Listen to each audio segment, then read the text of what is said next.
8 કલાકે જે તે રાજ્યના સ્ટેશન પર પ્રસારિત કરવામાં આવશે। પાકિસ્તાન તરફથી સતત થતા સંઘર્ષ વિરામના ઉલ્લંઘનનો ભારત પણ જડબાતોડ જવાબ આપી રહ્યું છે। આ સાથે સેના તરફથી મળતા સમાચાર પ્રમાણે કાશ્મીરના કેરન સેક્ટરમાં થયેલા ફાયરિંગમાં ભારતીય સેનાએ 4 પાકિસ્તાની પોસ્ટને તબાહ કરી નાખી હતી, જેના કારણે પાકિસ્તાનને ભારે નુકસાની ભોગવવાનો વારો આવ્યો છે। આ પહેલા ગઈકાલે સવારે પણ કેરન સેક્ટરમાં પાકિસ્તાનના સીઝફાયર ઉલ્લંઘનના જવાબમાં ફાયરિંગ કરવામાં આવ્યું હતું। આ ફાયરિંગમાં એક બીએસએફ જવાન અને એક મહિલા ઈજાગ્રસ્ત થયા હતા। પાકિસ્તાન તરફથી થતા સતત ફાયરિંગ વચ્ચે આતંકવાદીઓની ઘૂસણખોરીના પ્રયાસ થઈ રહ્યા છે, પણ સેના અને સીમા સુરક્ષા બળની સતર્કતાના કારણે અનેક વખત ઘૂસણખોરીના પ્રયાસને નિષ્ફળ બનાવી દેવામાં આવ્યા છે। અત્યાર સુધી લગભગ 15 પાકિસ્તાની રેન્જર્સને મોતને ઘાટ ઉતારી દેવામાં આવ્યા છે। મુખ્યમંત્રી વિજયભાઈ રૂપાણી આજે દિવાળીનું પર્વ સુઈગામ ખાતે સેનાના જવાનો સાથે મનાવશે। તેઓ નૂતન વર્ષે ગાંધીનગર અને અમદાવાદમાં પ્રજાજનો સાથે શુભેચ્છાઓની આપ-લે કરશે। આ વર્ષે નૂતન વર્ષ પ્રારંભ અને સરદાર વલ્લભભાઈ પટેલની 141મી જન્મ જયંતિનો સુભગ સુયોગ રચાયો છે, ત્યારે મુખ્યમંત્રી ગાંધીનગર ખાતે આવેલા સ્વર્ણિમ પાર્કમાં સરદાર સાહેબની પ્રતિમાને ભાવાંજલિ અર્પીને રાષ્ટ્રીય એકતા દિવસના શપથમાં જોડાશે। આ અગાઉ તેઓ ગાંધીનગર સ્થિત પંચદેવ મંદિરમાં 7:30 કલાકે દર્શન કરી મંત્રીમંડળ નિવાસ સંકુલ સ્થિત કમ્યુનિટી સેન્ટર ખાતે જાહેર જનતા સાથે નૂતન વર્ષની શુભેચ્છાઓનું આદાન પ્રદાન કરશે। ત્યારબાદ સવારે 8:50 રાજભવન ખાતે રાજ્યપાલને શુભેચ્છા પાઠવીને 10:15 અમદાવાદ ભદ્રકાળી મંદિરના દર્શનાર્થે જશે। સવારે 10:30 થી 11:30 સુધી શાહીબાગ સ્થિત એનેક્સિસ સર્કિટ હાઉસ તેમજ 11:45 શાહીબાગના ડફનાળા ખાતે નાગરિકો અને પોલીસ અધિકારીઓને તેઓ શુભકામનાઓ પાઠવશે। મુખ્યમંત્રી વિજય રૂપાણીએ પાલીતાણાના સુપ્રસિદ્ધ તળેટીના જૈન મંદિર અને કાળભૈરવ મંદિર ખાતે કાળી ચૌદશના તહેવાર નિમિત્તે શ્રદ્ધાપૂર્વક સહપરિવાર પૂજન અર્ચન કરી શીશ ઝુકાવ્યા હતા। ઈશ્વર પ્રત્યેની આસ્થા સાથે વર્ષોવર્ષ દર્શનાર્થે જતા મુખ્યમંત્રીએ જૈન સાધુના વિહાર માટે વલ્લભીપુરથી સોનગઢ સુધીની પગદંડી બનાવવાની પણ જાહેરાત કરી હતી। મા ભૂમિની રક્ષા માટે સરહદે તૈનાત જવાનોને શક્તિ અને બળ મળે તે માટે વંદે માતરમ થીમ આધારિત યજ્ઞનું પણ આયોજન કરાયું હતું। મુખ્યમંત્રીએ જણાવ્યું હતું કે જીવથી શિવ, આત્માથી પરમાત્મા, વ્યક્તિથી સંવિષ્ટની સુખાકારી અને કલ્યાણ માટે રૂપાણી સરકાર કટિબદ્ધ છે। આ પ્રસંગે સાધુ સંતો અને અગ્રણીઓ સહિત મોટી સંખ્યામાં નાગરિકો ઉપસ્થિત રહ્યા હતા।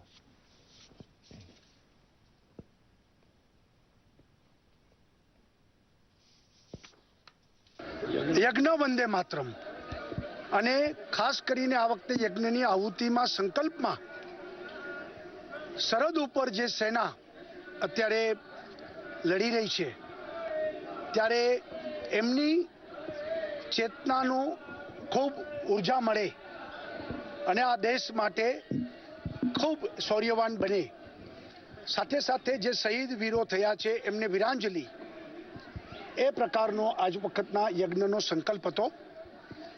એટલે સમગ્ર ગુજરાત વતી પણ ભગવાનને પ્રાર્થના કરી છે કે આપણી સીમાઓ ઉપર ચોકી કરનારા સેનાના જવાનોને ભગવાન ખૂબ શક્તિ આપે અને શહીદ થયેલા વીરાંજલીઓને એને વીરાંજલિ અર્પીએ અને આપણે સૌ દેશભક્તિના માહોલમાં આગળ વધીએ એવી આજે પ્રાર્થના કરી છે। દીપાવલી અને બેસતા વર્ષના ગુજરાતની 6.5 કરોડની જનતાને ખૂબ ખૂબ શુભેચ્છા પાઠવું છું કે આવનારું વર્ષ બધાનું ખૂબ સુખ સમૃદ્ધિવાળું વર્ષ નીવડે, સુખ શાંતિવાળું વર્ષ નીવડે અને આપણે સૌ સાથે મળીને સામાજિક સમરસતાને ટકાવીને સમાજ વચ્ચે કટુતા ન થાય અને સૌ એક ગુલદસ્તાના ફૂલો છીએ એ રીતે સૌ સાથે મળીને આપણે સૌ આપણા ગુજરાતને ખૂબ આગળ વધારીએ, ગુજરાત આખા ભારતનું રોલ મોડલ બને એવી બધા ઈશ્વર પાસે પ્રાર્થના કરું છું અને બધાને ખૂબ શુભકામનાઓ પાઠવું છું। દેશની રક્ષા કરતા જવાનોને દિવાળી નિમિત્તે શુભેચ્છા પાઠવવાની પ્રધાનમંત્રી નરેન્દ્ર મોદીએ કરેલી હાકલને બહોળો પ્રતિસાદ સાંપડી રહ્યો છે। સેનાના જવાનોનો જુસ્સો વધારવા પ્રધાનમંત્રીની સંદેશ ટુ સોલ્જર્સ ઝુંબેશ હેઠળ જવાનો પ્રત્યે કૃતજ્ઞતા વ્યક્ત કરવા દેશની સંવેદનશીલ ગણાતી કચ્છની ક્રેક અને રણસીમા પર ફરજ બજાવતા બીએસએફના જવાનોની 90 બીઓપી પર કચ્છના સાંસદ વિનોદભાઈ ચાવડાએ મીઠાઈ વહેંચીને અનોખી પહેલ કરી છે। સરહદ ઉપર રક્ષા કરી રહેલા સેનાના જવાનોને કાર્ડ દ્વારા શુભેચ્છા સંદેશ પણ મોકલાવ્યા હતા.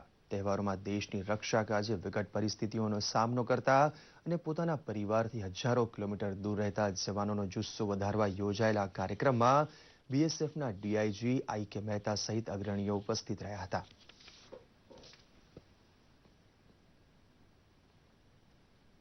જ્યારે આપણે સૌ સુખ ચેનની જિંદગી જીવતા હોઈએ અને દેશની જે સરહદની જે રખેવાળ કરતા હોય એવા આપણા જવાનો સ્વાભાવિકપણે પરિવાર સાથે નથી હોતા, પણ કોઈના કોઈ પ્રસંગ આપણે એમને આવા પ્રસંગોથી એમનો આપણે જુસ્સો અને એમના ઉત્સાહને વધારો કરવા માટે જો આ પ્રકારના કાર્યક્રમો કરવામાં આવે તો ખરા અર્થમાં એમને પણ एक जुस्सो एमनो जड़वाई रहे। सबसे पहले तो सभी जो गुजरात निवासियों को बेसिक की तरफ से शुभ दीपावली, और जो उन्होंने आज हमारा जो उत्साह बढ़ाया, जो मनोबल बढ़ाया, हमेशा बढ़ाते आ रहे हैं, तो उनके लिए हम बहुत शुक्रगुजार हैं। जो मिठाई दिया उन्होंने सभी सीमा चौकियों को, उसके लिए हम बहुत बहुत शुक्रगुजार हैं। और आने वाले दिनों में भी हम ऐसे उम्मीद करेंगे कि हमारा मनोबल बढ़ाते रहें, ताकि हमारा मनोबल ऊंचा होता रहे और देश की सही सेवा कर सके। આ વર્ષે દિવાળીની ખરીદીની સાથે ભારતીય સામાન અને ચાઇનીઝ સામાનનો મુદ્દો પણ છવાયેલો રહ્યો. શું અસર પડી બજારો પર, જોઈએ એક રિપોર્ટ. દિવાળીના દિવસો એટલે ખરીદીના દિવસો. ગરવા ગુજરાતીઓ મન ભરીને કપડાં, રોજબરોજની વસ્તુઓ, ફર્નિચર, ફટાકડા, દીવા અને ઇલેક્ટ્રોનિક સામાન ખરીદે છે. ભારતે પાકિસ્તાન પર કરેલ સર્જિકલ સ્ટ્રાઇક બાદ ગરમાયેલા આંતરરાષ્ટ્રીય રાજકારણને લીધે ભારતમાં ચાઇનીઝ સામાનની ખરીદીનો ભારે વિરોધ જોવા મળી રહ્યો છે. ખાસ કરીને દિવાળીમાં પ્રકાશ ફેલાવતા દીવડાઓની ખરીદીમાં લોકોએ ચાઇનીઝ દીવડાઓને તિલાંજલિ આપીને મોટાભાગે ભારતીય કુંભારો દ્વારા બનાવેલા દીવડાઓ જ ખરીદ્યા છે, જેથી દીવડા બનાવતા કારીગરોની રોજગારીમાં વધારો થયો છે. આ વર્ષે ચાઇનાનો લોકો પબ્લિક દ્વારા વિરોધ કરવામાં આવ્યો છે, તો એ એ રીતે અમારે પણ માટીમાં ધંધામાં બહુ વધારે ઉપાડ થયો છે. અને મારી પાછળ જે મારા ભાઈઓ પ્રજાપતિ અને કુંભાર લોકો છે માટી કામની અંદર, એ લોકોને 2 પૈસા આપણે રોજગાર મળી ગયો છે. ફટાકડા બજારની વાત કરીએ તો આ વર્ષે ચાઇનીઝ ફટાકડા બજારમાં જોવા નથી મળી રહ્યા.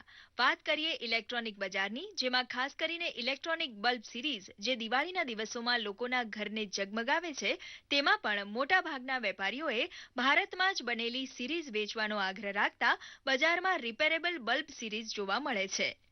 ચાઇનાનું લે તો એ બગડી જાય, એક દિવસ લગાવીને બીજે દિવસે બગડી જાય. ઇન્ડિયન રિપેરેબલ વસ્તુ છે, તો અમે ઇન્ડિયન 6-7 વર્ષ ઇન્ડિયનનો ધંધો કરીએ છીએ. અત્યાર સુધી અમે ચાઇનીઝ બધા વાપરતા હતા, પણ હવે ઇન્ડિયન લોકો બી બનાવવા માંડ્યા છે અને આપણા પબ્લિક માટે એ સારું કહેવાય કે ભાઈ ઇન્ડિયાની સિરીઝો લેવી, કેમ કે મોસ્ટ અને સૌથી સારામાં સારું કારણ કે રિપેરેબલ છે.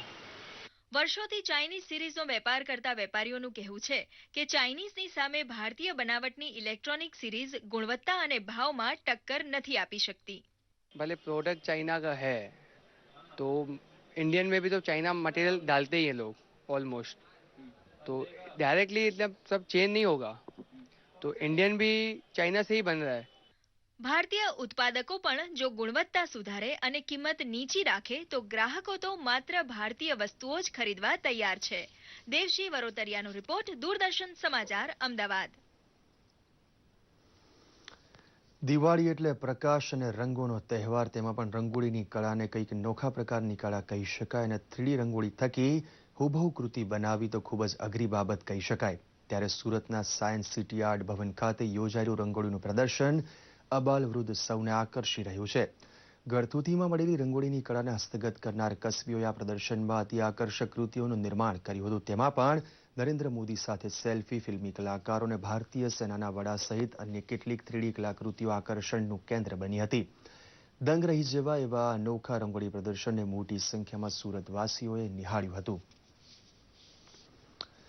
દિવાળીના તહેવારમાં હવાઈ સફરનો આનંદ માણવો હોય તો સાપુતારાની મુલાકાત અચૂક લેવી પડે.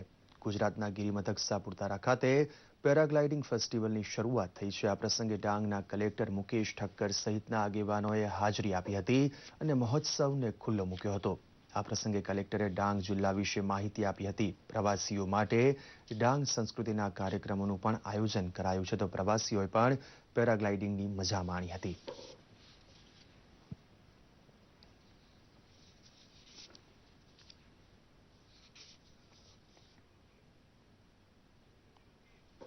અભયારણ્ય તરીકે ઉલ્લેખ થયો છે એ આ ડાંગનો વિસ્તાર છે.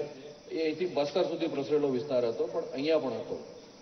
માં સબરીના બોર રામ ભગવાને અહીંયા ખાધેલા હતા. ડાંગ જિલ્લામાં ઓછામાં ઓછી 10 જગ્યાઓ એવી છે જેને અમે રામા ટ્રેલ તરીકે ઓળખાવીએ છીએ કે જે જગ્યાએ રામે વિચરણ કરેલું હતું. જાણ થઈ હતી કે આજે સાપુતારામાં પેરાગ્લાઇડિંગ ફેસ્ટિવલ થવાનો છે, એટલે હું અહીંયા વ્યારાથી આવ્યો અને મને ખૂબ જ મજા આવી પેરાગ્લાઇડિંગમાં અને પ્રવાસીઓની પણ આજે ખૂબ ભીડ જાણવા મળી હતી. મલેશિયામાં રમાયેલી એશિયન ચેમ્પિયન ટ્રોફી હોકી ટુર્નામેન્ટની સેમીફાઇનલમાં ભારત દક્ષિણ કોરિયાને શૂટઆઉટમાં 5-4થી હરાવીને ફાઇનલમાં પ્રવેશ કર્યો છે. આજે ભારત ફાઇનલમાં પાકિસ્તાન સામે ટકરાશે. ભારતે મેચમાં આક્રમક શરૂઆત કરીને પલવિંદર સિંહની મદદથી પહેલા ક્વાર્ટરમાં ગોલ પોતાના નામે કર્યો હતો, જ્યારે બીજા ક્વાર્ટરમાં દક્ષિણ કોરિયા ગોલ કરવામાં સફળ રહ્યું હતું. 53 મિનિટ ચાલેલા રસાકસી ભર્યા જંગમાં બંને ટીમો 2-2 ગોલની બરાબરી પર રહી હતી. પેનલ્ટી શૂટઆઉટમાં ભારતીય ગોલકીપર શ્રીજેશે દક્ષિણ કોરિયાનો શોટ રોકતા ભારતે 5-4ના પેનલ્ટી સ્કોરથી મેચ જીતી લીધી હતી. વિશાખાપટ્ટનમમાં રમાયેલી 5મી અને નિર્ણાયક મેચમાં ભારતે 190 રને ન્યૂઝીલેન્ડને પરાજય આપી શ્રેણી 3-2થી જીતીને ક્રિકેટ પ્રેમીઓને દિવાળીની ભેટ આપી હતી. ભારત તરફથી મળેલા 270 રનના લક્ષ્યાંકનો પીછો કરતા ન્યૂઝીલેન્ડની ટીમ માત્ર 79 રન જ બનાવી શકી હતી. ભારતે પ્રથમ દાવમાં 6 વિકેટના નુકસાન પર 50 ઓવરમાં 269 રન કર્યા હતા. રોહિત શર્માએ સર્વાધિક 65 બોલમાં 70 રન કર્યા, જ્યારે વિરાટ કોહલીએ 76 બોલમાં 65 રન ફટકાર્યા હતા.